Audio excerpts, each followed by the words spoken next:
बिस्मिल्लाहिर्रहमानिर्रहीम। अस्सलाम वालेकुम। कैसे हैं आप सब? अल्लाह ताला आप सबको अपने हिफ्ज़ अमान में रखे और अपने अपने घरों में शाद और आबाद रहें।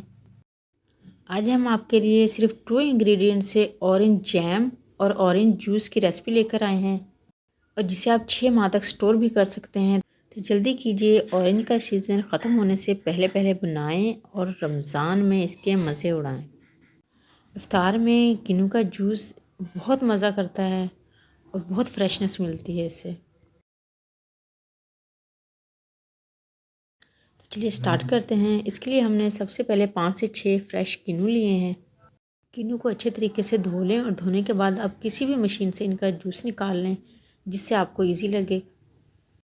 हमने एक घर में जूस निकालने वाली सादा सी मशीन से इसका जूस निकाला है। तमाम किन्नू का जूस निकालने के बाद जूस को हम छान लेंगे ताकि इसके बीज वगैरह जो है निकल जाएं, क्योंकि बीज जो हैं हमारे जूस या जैम को ख़राब कर सकते हैं। छानने के बाद जूस को हम कढ़ाई में ऐड करेंगे और उसमें तकरीबन 1 कप भर के हम चीनी ऐड कर देंगे। चीनी की क्वांटिटी आप जूस के हिसाब से कम या ज़्यादा कर सकते हैं और अब इसे स्लो फ्लेम पर तकरीबन 15 से 20 मिनट पकने देंगे। चम्मच मुसलसल इसमें चलाते रहें जब तक बॉयल ना आए। जब बॉयल आ जाए तो इसको स्लो फ्लेम पर पकने के लिए छोड़ दें। तकरीबन 15 मिनट हम इसको मज़ीद पकाएंगे ताकि थोड़ा सा गाढ़ा हो जाए। इसमें ना तो हम कोई केमिकल यूज़ करेंगे और ना ही हम इसमें कलर यूज़ करेंगे। बिना केमिकल और बिना कलर के भी हम इसको 6 माह तक महफूज कर सकते हैं। उसका तरीका भी हम आपके साथ शेयर करेंगे। बिना कलर ऐड किए ही इसका कलर देखें माशाल्लाह कितना ज़बरदस्त आ रहा है। 30 मिनट पकने के बाद ये इतना गाढ़ा हो चुका है। अब हम इसके फ्लेम जो है बंद कर देंगे और इसको ठंडा होने के लिए रख देंगे। तकरीबन 30 मिनट ही हम इसको ठंडा होने के लिए छोड़ देंगे और 30 मिनट के बाद हम इसकी लुक देखते हैं। तकरीबन 30 मिनट हो चुके हैं इसको ठंडा होते हैं और देखें माशाल्लाह बहुत ही ज़बरदस्त जैम जो है बनके रेडी है। कलर देखें माशाल्लाह कितना ज़बरदस्त आया और हमने इसमें कोई भी कलर या केमिकल यूज़ नहीं किया है। अब कोई भी बोतल या जार लेकर उसको अच्छे से साफ़ कर लें और उसमें ये जैम जो है ऐड कर दें और उसको अगर आपने 1 माह के अंदर अंदर यूज़ करना है तो आप फ्रिज में रख दें, वरना आप इसको फ्रीज़ कर सकते हैं। आप इसको फ्रीज़ करेंगे फिर भी ये जैम जमेगा नहीं, बिल्कुल इसी कंडीशन में रहेगा। आप जब चाहें आप इसे निकाल कर यूज़ कर सकते हैं और इसी जैम से हम ऑरेंज जूस बनाएंगे। लेकिन इससे पहले रेसिपी अच्छी लगे तो इसे लाइक और शेयर करें और चैनल को सब्सक्राइब करें ऑल में नोटिफिकेशन के साथ, ताकि कोई भी आने वाली वीडियो आपसे मिस ना हो।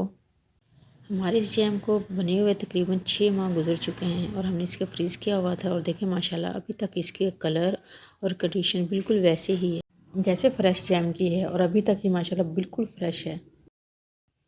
अब आप पे डिपेंड है, अगर आप इसको जैम के तौर पे यूज़ करना चाहते हो ब्रेड पे, इजीली ये ब्रेड पे लग सकता है। और इसी जैम से हम इजीली ऑरेंज जूस बनाएंगे। इसके लिए हमने 1 गिलास में पानी उतना ऐड कर लेंगे जितना हमने जूस बनाना है। हम 1 गिलास जूस आपको बनाकर बताते हैं। हमने तकरीबन 1 गिलास पानी लिया है और इसमें तकरीबन 2 टेबल स्पून हम ऑरेंज जैम जो है वो ऐड कर देंगे और चम्मच से अच्छे तरीके से मिक्स कर लेंगे। अब इसमें तकरीबन 2 चुटकी ब्लैक सॉल्ट भी ऐड कर लें और इसमें आइस क्यूब्स ऐड कर देंगे और बहुत ही इजीली हमारा बहुत ही ज़बरदस्त ऑरेंज जूस भी रेडी है और इफ्तार में बहुत झटपट रेडी हो जाता है। आपको बहुत ज़्यादा झंझट करने की ज़रूरत नहीं है। सेकंडों में आप अपना ऑरेंज जूस जो है रेडी कर सकते हैं।